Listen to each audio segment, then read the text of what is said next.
बात इस वक्त की है जब हजरत मूसा अलैहिस्सलाम बनी इसराइल को फिरौन के जुल्म सितम से निजात दिलाकर मिस्र से निकाल लाए थे।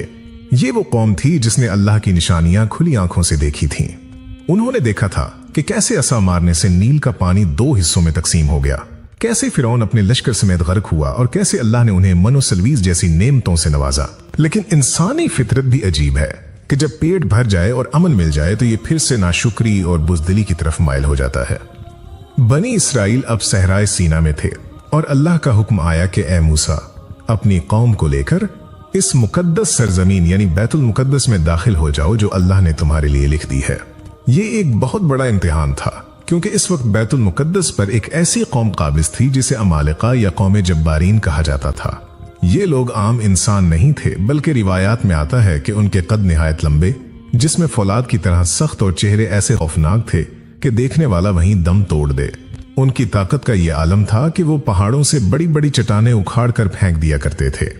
हजरत मूसा अलैहिस्सलाम जानते थे कि यह इम्तिहान सख्त है, इसलिए उन्होंने पहले तहकीक के लिए 12 जासूस या सरदार मुंतखब किए और उन्हें हुक्म दिया कि जाओ और इस शहर के हालात मालूम करके आओ। लेकिन खबरदार, वहां जो कुछ देखो वो वापस आकर सिर्फ मुझे बताना। आम लोगों में उसका चर्चा मत करना वरना कौम के हौसले टूट जाएंगे। दोस्तों, ये 12 अफराद जब इस बस्ती के करीब पहुंचे तो उनकी आंखें फटी की फटी रह गईं। उन्होंने देखा कि वहां के बाशिंदे तो इंसान कम और चलते फिरते पहाड़ ज्यादा लगते हैं। रिवायात में तो यहां तक बयान किया गया है कि वहां के फल भी इतने बड़े थे कि एक अंगूर के गुच्छे को उठाने के लिए कई कई आदमियों की जरूरत पड़ती थी। इन जासूसों ने जब कौम जब्बारीन के एक आम आदमी को देखा तो उनके दिल दहल गए। उन्हें ऐसा महसूस हुआ कि उन देव हैकल लोगों के सामने हम तो टेडी दिल या मामूली कीड़े मकोड़ों की मानंद हैं। वो खौफ जो उनके दिलों में बैठा उसने उनके ईमान की बुनियादें हिला दें। हालांकि वो ये भूल गए कि उनके साथ वो रब है जिसने फिरौन जैसे मुतकब्बिर को मिट्टी में मिला दिया था। लेकिन खौफ इंसान की आंखों पर ऐसी पट्टी बांध देता है कि उसे सामने खड़ा दुश्मन तो नजर आता है मगर साथ खड़ा खुदा नजर नहीं आता।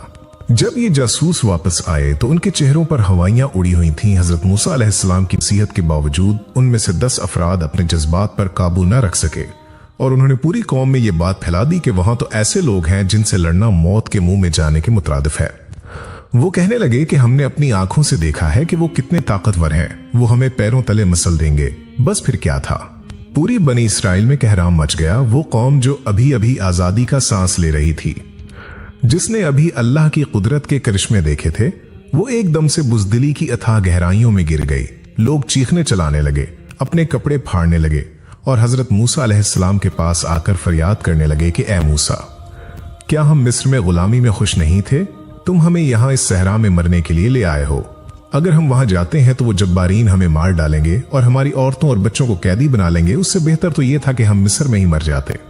जरा सोचिए उस वक्त हजरत मूसा अलैहिस्सलाम के दिल पर क्या गुजरी होगी। एक पैगंबर जो अपनी कौम की आजादी के लिए बादशाहों से टकरा गया, जिसने उनके लिए अपना आराम और सुकून तज दिया, आज वही कौम उनके सामने खड़ी होकर कह रही थी कि हम लड़ नहीं सकते। इस मौका पर इन 12 जासूसों में से सिर्फ 2 अल्लाह वाले ऐसे थे जिनका ईमान मजबूत था। एक हजरत यूशा बिन नून और दूसरे कालिब बिन यूफिना। ये दोनों खड़े हुए और उन्होंने अपनी कौम को समझाया कि ए लोगो, डरो मत, दरवाजे से अंदर दाखिल तो हो जाओ। अल्लाह की कसम, जैसे ही तुम कदम बढ़ाओगे फतह तुम्हारी होगी।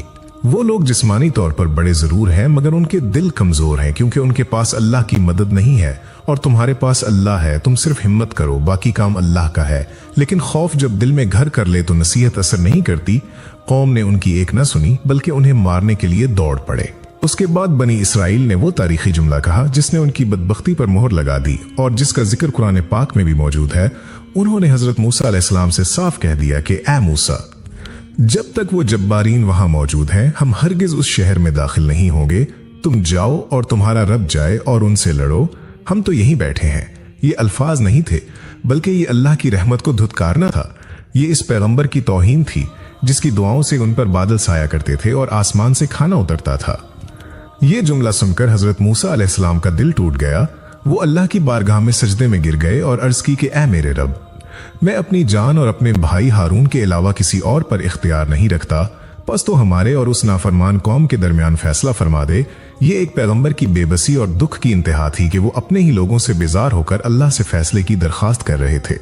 अल्लाह रब्बुल इज़्ज़त का गजब जोश में आया जब इंसान अल्लाह की नेमतों की नाशुक्री करता है और उसके हुक्म के सामने अपनी बुज़दिली और अकल को तरजीह देता है, तो फिर अल्लाह अपनी नेमतें रोक लेता है। अल्लाह ताला ने हजरत मूसा अलैहिस्सलाम पर वही भेजी कि ए मूसा, अब ये कौम 40 साल तक इस मुकद्दस जमीन में दाखिल नहीं हो सकेगी, ये जमीन इन पर हराम कर दी गई है। अब ये उसी सहरा में भटकते रहेंगे। और फिर दुनिया ने देखा कि वो कौम जो बादशाह बनने वाली थी, वो कौम जो वारिस बनने वाली थी, सिर्फ अपने डर और अल्लाह पर अदम तवक्कुल की वजह से सहरा की खाक छानने पर मजबूर हो गई। ये इलाका जिसे तीह का मैदान कहा जाता है, उनका कैद खाना बन गया। हालांकि वहां कोई दीवार नहीं थी, कोई जंजीर नहीं थी, लेकिन अल्लाह का हुक्म सबसे बड़ी जंजीर बन गया था। रिवायात में आता है कि ये 40 साल का अरसा उनके लिए अज़ाब मुसलसल था। वो सुबह सवेरे सफर शुरू करते, पूरा दिन चलते रहते उस उम्मीद पर कि शायद अब कोई बस्ती आ जाए, शायद अब ये सहरा खत्म हो जाए। लेकिन जब शाम होती तो वो खुद को वहीं पाते जहां से उन्होंने सुबह सफर शुरू किया था। वो दायरों में घूम रहे थे। ये सिर्फ जिस्मानी सफर नहीं था, बल्कि ये उनकी रूहानी गुमराही का एक नक्शा था। जो अल्लाह की राह से हट जाता है वो जिंदगी में ऐसे ही दायरों में घूमता रहता है, न उसे मंजिल मिलती है और न सुकून। इन 40 सालों में वो तमाम लोग मर खप गए जिन्होंने हजरत मूसा अलैहिस्सलाम को वो गुस्ताखाना जवाब दिया था। वो पूरी की पूरी नस्ल सहरा की रेत में दफन हो गई, जो गुलामी की जहनियत लेकर मिस्र से निकली थी और जो जब्बारीन के डर से अल्लाह के वादे को झुटला बैठी थी। उनके बड़े बड़े कद और उनकी जवानी भी उन्हें अल्लाह के अजाब से न बचा सकी। इस दौरान हजरत मूसा अलैहिस्सलाम और हजरत हारून अलैहिस्सलाम का भी विसाल हो गया। ये अल्लाह की हिकमत थी कि पुरानी नस्ल खत्म हो जाए और एक नई नस्ल परवान चढ़े। वो नस्ल जिसने सहरा की सख्तियां झीली हों, जिसने आजाद फिजा में आंख खोली हो और जिसके दिल में जब्बारीन का डर नहीं बल्कि सिर्फ अल्लाह का खौफ हो। 40 साल बाद जब वो सजा की मुद्दत खत्म हुई तो हजरत यूशा बिन नून अलैहिस्सलाम ने इस नई नस्ल की क़यादत संभाली। ये वो नौजवान थे जिनके ईमान पुख्ता थे। जब ये लश्कर कौमे जब्बारीन के मुकाबले के लिए निकला तो मंजर बदल चुका था। वही जब्बारीन जो पहले देव हैकल और नाकाबिले शिकस्त लग रहे थे, अब अल्लाह की मदद के सामने रेत की दीवार साबित हुए। अल्लाह ने इस नई कौम को ऐसी शानदार फतह नसीब फरमाई कि तारीख दंग रह गई और वो मुकद्दस जमीन जो बुज़दिली की वजह से हराम हो गई थी, ईमान और बहादुरी की वजह से उनके कदमों में डाल दी गई। ये वाकया हमें झंझोड़ कर रख देता है। कौमे जब्बारीन तो तबाह हुई ही क्योंकि वो जालिम थे, लेकिन बनी इसराइल भी तबाही के दहाने पर पहुंच गई। हालांकि वो मुसलमान थे, सिर्फ इसलिए कि वो डर गए थे। उन्होंने मसले को अल्लाह से बड़ा समझ लिया था। आज हम अपनी जिंदगियों को देखें, कौमे जब्बारीन आज भी हमारे सामने खड़ी है, कभी गुर्बत की शक्ल में, कभी बीमारी की शक्ल में, कभी जालिम हुक्मरानों की शक्ल में और कभी हमारे अपने नफ्स की ख्वाहिशात की शक्ल में। ये मसाइल हमें देव हैकल लगते हैं। हमें लगता है कि हम उनका मुकाबला नहीं कर सकते। हम भी बनी इसराइल की तरह वहीं बैठ जाते हैं और कहते हैं कि अल्लाह तू ही कर, हमसे नहीं होगा। हम भूल जाते हैं कि अगर समंदर फट सकता है, अगर आग ठंडी हो सकती है, तो हमारी जिंदगी के ये मसाइल भी हल हो सकते हैं। शर्त सिर्फ ये है कि हम पहला कदम उठाएं, हम दरवाजे में दाखिल तो हों। मेरे अजीज दोस्तों, ये किस्सा हमें सिखाता है कि जिंदगी में फतह ताकत से नहीं तवक्कुल से मिलती है। जब्बारीन कितने ही बड़े क्यों ना हो, अल्लाह की ताकत से बड़े नहीं हो सकते। जब आप अल्लाह के हुक्म पर अमल करने के लिए कदम बढ़ाते हैं तो अल्लाह ताला गैब से ऐसे असबाब पैदा कर देता है जो आपके वहम गुमान में भी नहीं होते। वो कौमे जब्बारीन जिनके कद बादलों को छूते थे, वो मिट्टी में मिल गए क्योंकि उनके पास तकब्बुर था। और वो बनी इसराइल जिन्होंने 40 साल सहरा में ठोकरें खाएं, वो जब अल्लाह पर यकीन करके उठे तो उन्होंने उसी ताकतवर कौम को शिकस्त दे दी। अपनी जिंदगी के खौफ को अपने ईमान पर हावी न होने दें। याद रखें, जो अल्लाह से डरता है फिर दुनिया की कोई चीज उसे डरा नहीं सकती, और जो अल्लाह से नहीं डरता उसे दुनिया की हर छोटी बड़ी चीज से डर लगता है। अल्लाह हमें हजरत मूसा अलैहिस्सलाम जैसी इस्तिकामत और हजरत यूशा बिन नून जैसा तवक्कुल नसीब फरमाए और हमें जिंदगी के हर मैदान में सुरखरू कर